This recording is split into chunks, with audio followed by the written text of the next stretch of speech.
అవును, job calendar release అవుతుందిగా, test చేస్తున్నారు.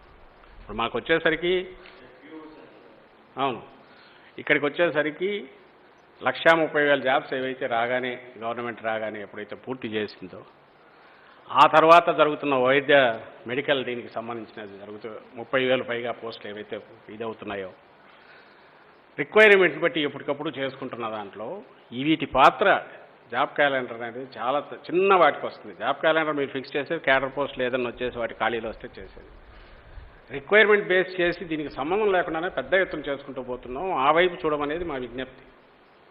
ఇప్పుడు వీటన్నిటికి కాకుండా సంవత్సరానికి 10,000 ఫిల్ చేస్తామంటే ఓకేనా? చంద్రబాబు నాయుడు గారి అధికారంలోకి వచ్చిన నాటికున్న నాకు గుర్తుండి 4 లక్షల చిల్లర ఎంతో ఉంటే మేము గవర్నమెంట్లోకి వచ్చిన తర్వాత అది 6 లక్షల పై పోస్టుల దాకా అయ్యాయి అనేది ఒక అంచనా ఉంది. అందులో మేజర్ వచ్చి మన కింది లెవెల్లో 1,30,000 పోస్టులు ఏవైతే క్రియేట్ చేసి రిక్రూట్మెంట్ జరిగింది. అన్ని గవర్నమెంట్ పోస్టులు, రెగ్యులర్ పోస్టులు. ఈ హిస్టరీలో ఆలోచన కూడా చేయలేనంత పెద్ద ఎత్తున చేసింది ఈ వైపు కనపడతా అంటే, ఈ పక్క దీనికి సంబంధించినంతవరకు 500 పోస్టులు 100 పోస్టులు క్యాలెండర్ వీటికి సంబంధించి జరగడం అనేది ఆశ్చర్యం. వాటిని తయారవుతున్నాయి, చేస్తున్నారు. వాటిని నువ్వు ఏ రోజు నువ్వు చేయలేని పోస్టులు నీ ఖాళీ పెట్టి నువ్వు పోయి ఆ రోజు వాటి గురించి ఆలోచించకుండా అప్పటికప్పుడు జరిగితే చాలా నడుపుకుంటూ వచ్చి ఈరోజు దూరదృష్టితోనే మొత్తం ఎంటైర్ వాటి కాల్ సిస్టమ్ అడ్మినిస్ట్రేషన్నే గేర్ మార్చి ఇంకో దాంట్లోకి తీసుకెళ్ళిపోతున్న పాలనలో ఈ చిన్నవి ఎత్తి చూపడము, దానిలను కన్ఫ్యూజ్ చేయడానికి జనాన్ని ట్రై చేయడం, దాని మీద ఎవరినో క్వశ్చన్ చేయడం అనేది కరెక్ట్ కాదని నా అభిప్రాయం. అవి ఖచ్చితంగా అవి ఫిల్ అవుతాయి, ఆ క్యాలెండర్ వస్తుంది, దాని ద్వారా అవుతాయి, దానికి మించి వస్తాయి. మీకు ఇప్పుడు న్యూ ఎడ్యుకేషన్ పాలసీ కింద డిఫరెంట్ వీటిని ఇచ్చేయడం ద్వారానే ఎస్జిటి టీచర్లు అనండి, కొత్త రిక్రూట్మెంట్ అంగన్వాడీలు అనండి, వీళ్ళకి ప్రమోషన్లు ఇదే దాదాపు 30,000 మంది క్రియేట్ అవుతున్నాయి. ఇంత ఫినామినల్ ఇది చేంజ్ ఎప్పుడన్నా జరిగిందా? ఇది అందరూ ఆలోచించాల్సింది. మీడియా కూడా ఆలోచించాలా, వాళ్ళు ఎవరో ఉద్యోగులు ఆలోచించాలా, నిరుద్యోగులు ఆలోచించాలా.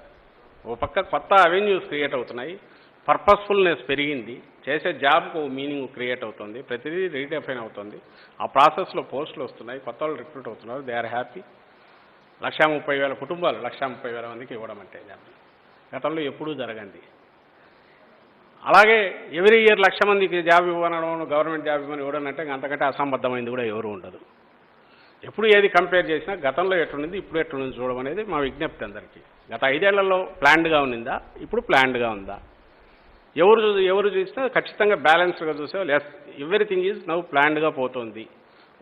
ఒక టార్గెట్ పెట్టి దాన్ని అడ్డగోలుగా ఏదో చేయాలంటే చేసినట్టు కాకుండా రిక్వైర్మెంట్ని బట్టి దాన్ని ఫుల్ఫిల్ చేసుకుంటూ పోతున్నారు.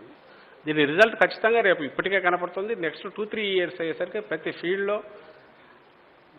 రియలీ క్వాలిఫైడ్, పర్పస్ఫుల్గా దాని మీనింగ్, ఆ జాబ్ డెఫినేషన్తో అన్నిటికీ అందరూ ఉంటారు.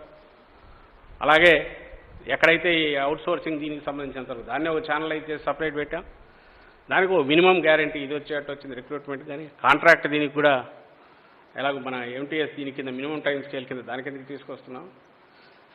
ఉన్న దీంట్లో పరిధిలో బెటర్ వాళ్లకు ఎవరో పనిచేసే వాళ్ళకు అలాంటి సెక్యూరిటీ ఇవ్వడం, శాలరీస్ మెరుగుపరచడం అండ్ బెస్ట్ పాసిబుల్గా సర్వీసెస్ కూడా ప్రజలకు అందేయడం. ఈ 3 పర్పస్లు సర్వ్ అయ్యేట్టు ఈ గవర్నమెంట్ ప్రతి క్షణం ఆలోచిస్తుంది. జగన్మోహన్ రెడ్డి గారు ఆలోచిస్తున్నారు, పని చేస్తున్నారు. కాబట్టి ఈ చిన్న వీటిని పెట్టుకొని అనవసరమైన అపోహలకు గురి కావాల్సిన అవసరం లేదు మా అభిప్రాయం.